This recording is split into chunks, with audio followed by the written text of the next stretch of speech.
Building a startup is like playing a game in hard mode. Building a startup as a solo founder is like playing the game in hard mode without any gears or weapons. Doing so in a foreign country like Japan is like playing that game and intentionally not leveling up because it makes the game more enjoyable that way. If you're a fan of Final Fantasy or Dark Souls series, you know what I'm talking about. Over the last 5 years building my location-based language exchange app and startup SewaYou, I've developed and reinforced some of the mindset that helped me endure the hard days to keep playing the game and also help me perceive things from a different angle. Some of these mindsets helped me quit without an ounce of hesitation my well-paid job at Microsoft Japan, and also helped me raise $150,000 for my startup without a single co-founder or employee. So the first mindset is to go all in and not having a plan B. I wrote a tweet a while ago that of course nobody reads, but it goes like, when building a startup, having a plan B is like dating your girlfriend or boyfriend, but keep looking elsewhere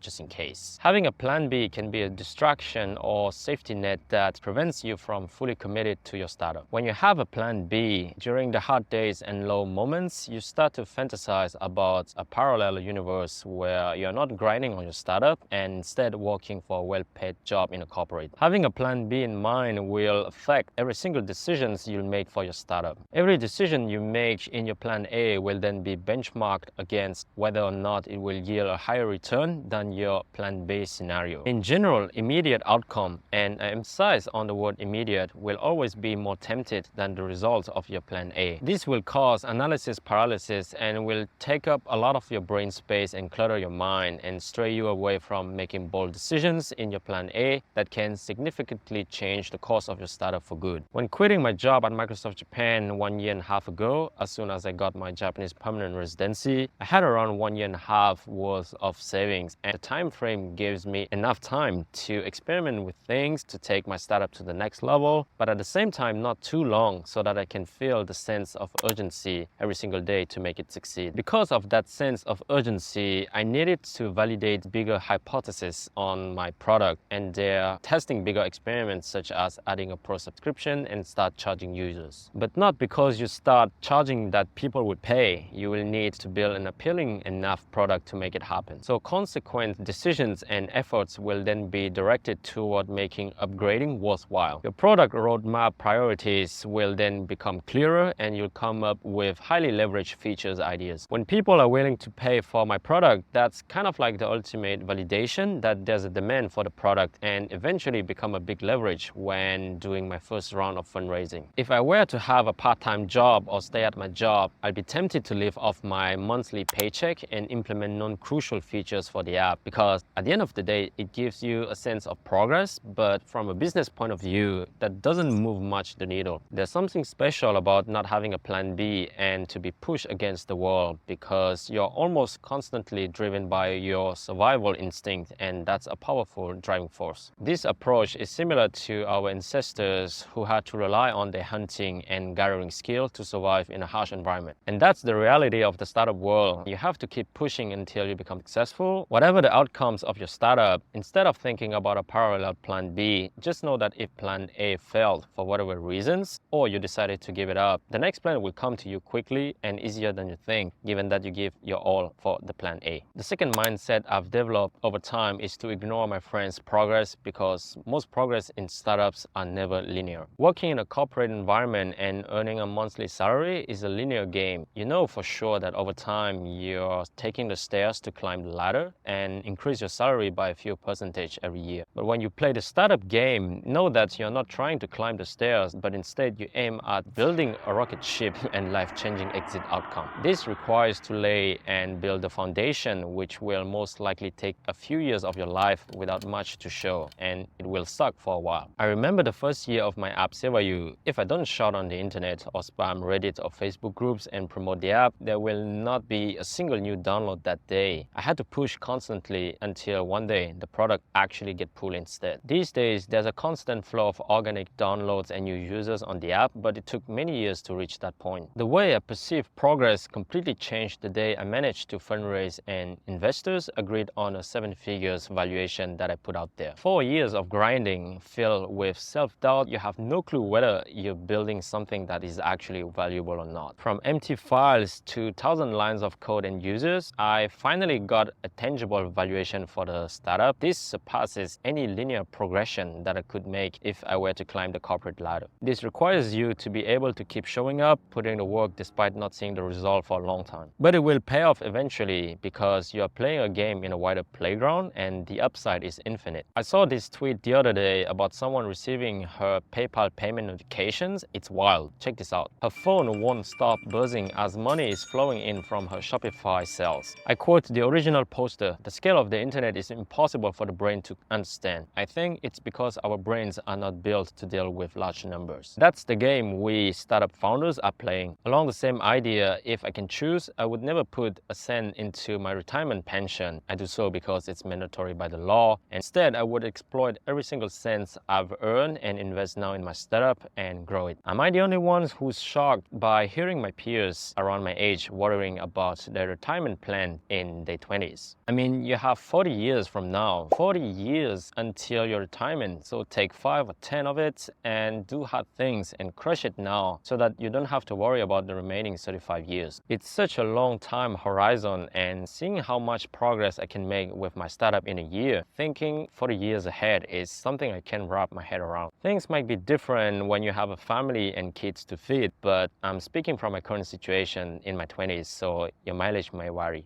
The next mindset is to do everything by yourself first until you hit a wall before asking anything from anyone. When you're trying to build a business, the first thing you usually do is to seek for ideas, look for mentors or other people that have already been on the path and get advice from them. You'll probably hear a million times already the saying that says, if you want to go fast, go alone, and if you want to go far, go together. This saying alone will put off a lot of people from starting something, and I emphasize the word starting. And that thing can be anything ranging from creating a YouTube channel or opening a Shopify shop, drop shipping items from Alibaba, or coding a full-blown web or mobile app from scratch. The problem is that those people will hide behind this saying and give themselves excuses for not starting something. Things like, I have an idea for an app, but how on earth can I build it if I don't know how to code? Or I have to first study from experienced people before getting into that business area. Or simply, how can a project like this be done alone? I need partners, dude. They will postpone everything. Don't take even the smallest step to start that thing and wait until someday, magically, some ideal business partners will appear and help them out. Instead, just do something alone. Hear me out here. Doing something alone doesn't mean that you do everything alone. I started to build my app SewaYou back when I just graduated from college and start to dive into the web development world while having a full-time job. Back then, I didn't have an idea what an API was and how CSS works, but still, forcing myself to learn all these technologies helped me become more resilient to new unknown challenges and the strength to not give up when facing a bigger challenge. At that time, I didn't have any colleagues in my surrounding who I believe can ride along with me on this journey. Or perhaps I just wanted to learn things for myself by building and coding all the app by myself. I've learned how to deploy an app to the cloud, how to handle user requests, how to do email marketing, how to do basic design. It even took me a whole day to make the logo. Not only that, I also gave myself the room to learn how to create an animated promotion video using an online tool and spend a whole week to basically just make a 2-minute video. But all of these steps were necessary for me now to take a little step back and to see the global picture of the creation of the app and all the things required to grow it. Only after that, I got enough maturity and sense of a long-term vision for the app and to be able to delegate tasks. People who rely on others to start something will never do it. I emphasize again the word start. My mantra is that you should start something alone, period. You can't disagree with me on that, but a lot of people I encountered said they want to build some world-changing app and they start to brainstorm the idea and talk a lot about it without any willingness to do something about it by themselves. This is especially true for people without coding skills, as they think that finding a developer as their business partner will just solve everything. Nowadays, there are a lot of no-code tools like Airtable, Webflow, InVision, which help you build at least a prototype and deliver out there to the world to try it. it. I'm sure you have heard a lot of people building an entire app with just ChatGPT prompts. There are also many companies that run the entire ecosystem on no-code tools that I just mentioned. Even without knowing how to code, you can just spin up a quick prototype that will catch the eyes of some people, including developers, who might be willing to help you out. People will give more respect and consideration to you and are more likely convinced to the viability of the project. I am myself an app developer and a big advocate of building apps with code, but developers are not yet close to be replaced entirely by AI, so don't worry. My point is that you never attract some developers to join force with you with just an idea or some PowerPoint slides, especially when you don't have prior track records or credentials. You still can pay and hire some freelancers, but that will cost you a fortune. If you truly believe in your idea and want to see it out there being used by real people in the real world, just do something about it. Otherwise, don't waste time and don't get bothered to get started if your first step is to find someone. Here's a real life example of someone who just failed trying to put off all the work to external vendors. So there was a guy that I know who wanted to build a niche social network. He got some vague ideas about how the app will work, but didn't have a clue of what kind of features he needed. Then he ended up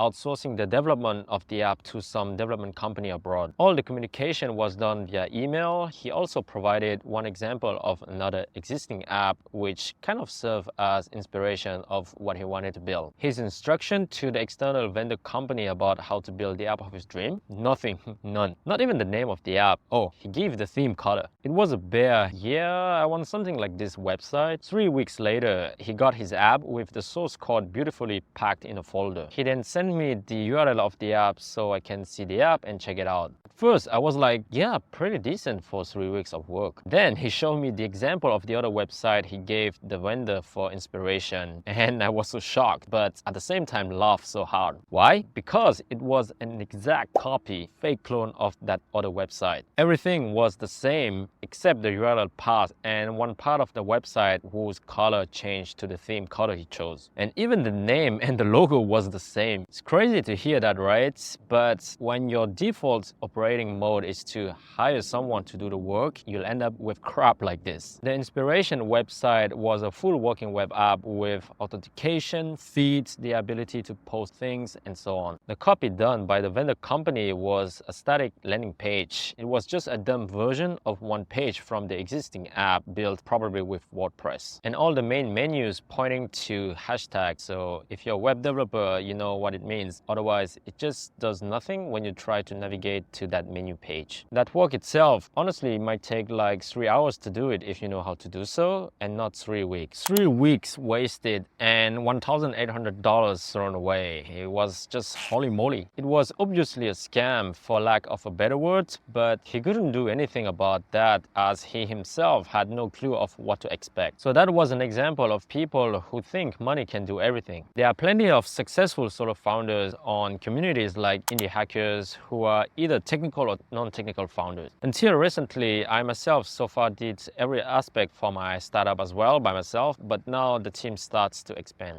Look at this solo founder who earns $3,000 a month doing a review service. No money wasted trying to get things done, with the benefits of learning a ton of new things in many areas. And there are hundreds of stories like this one. Don't get yourself blocked because you think that building something is out of your league. Break down the steps required to move little by little to that vision you have, and you'll attract people willing to collaborate. In the worst case, well, you outsource some part of the development of the business, but at least you have full control and mastery on the matter, and you will be able to give the proper directives. Don't let the saying, if you want to go fast, go alone. If you want to go far, go together, stops you from starting something. Before being able to go far, you need to simply go. So don't expect people to give up their time for your project. You should be fully responsible for it and be the parent of it, or at least give it birth, as ugly, buggy, clumsy as it could be. And start before you're ready, because you never feel ready. It's hard, but it's not impossible. So if you want to know what kind of struggles I went through when building my social network app, just check out this video here where I distill the lessons I've learned over years building and growing it. Click the subscribe button and hit that bell notification if you don't want to miss my new release videos. Follow me on Instagram for bite-sized short videos on the behind the scene of building a startup as a solo and foreign founder in Japan. Thanks for watching and see you in the next one. Bye.